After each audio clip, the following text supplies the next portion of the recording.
السلام عليكم ورحمة الله تعالى وبركاته. فيديو جديد، وصفة جديدة إن شاء الله. وصفة غداء وعشاء رائعة سهلة. دونك غنحتاجو فخودة ديال الدجاج، غنحتاجو العطرية منها الكمون، البزار، القزبور مطحون، السكنجبير، الخرقوم. وإلا كانت عندكم العطرية ديال الدجاج حتى هي غيكون أحسن ديروها معاهم. ونحتاجو شوية ديال الزيت النباتية ولا البلدية مع شوية ديال الزعفران الحر إلا كان متواجد بطبيعة الحال، ما كانش نديرو هذيك طامات البنة ديال الزعفران. ونخلطو المكونات مزيان، غنشرملو الفخيدات ديالنا مزيان ونخليوهم تقريبا واحد ساعة المكانة، ساعة وربع. كل ما خليتوهم يعني يرتاحوا كل ما كيجي المذاق رائع جدا.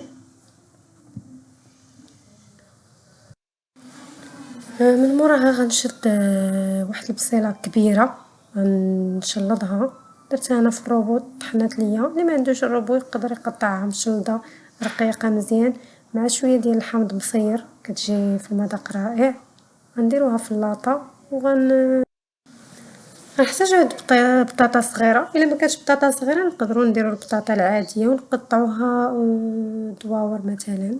نديروا الفخيدات فوق هذيك البصله اللي صايبنا، وغنشدوا هذيك العطريه اللي بقات لنا ديال الفخيدات، نديروا لها شويه ديال الماء باش نقدروا اننا نديروها الوصفه ديالنا باش ما تجيش ناشفه.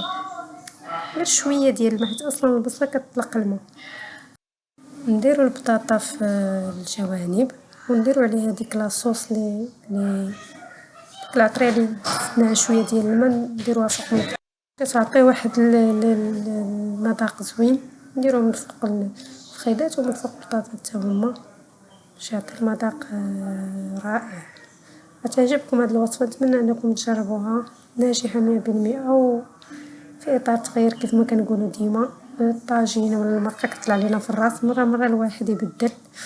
دونك هذه وصفه كتوجد بسرعه ولذيذه بزاف. نزيدو الزيتون على حساب نتوما، الا كنتو كتبغيو زيتون والحامض تزيدوه، داكشي اللي متوفر ديروه. نحطوا الوصفه ديالنا نديروها ندخلوها الفران على درجه 200 درجه بحال هكاك. من بعد ملي كطيب لينا كما كتشوفوا الدجاج طاب مزيان، كندهنوا الفخيدات بالزبده وكما كتلاحظوا هي النتيجه، وكنحمروا من الفوق. هي النتيجه النهائيه كيجي غزال ما شاء الله.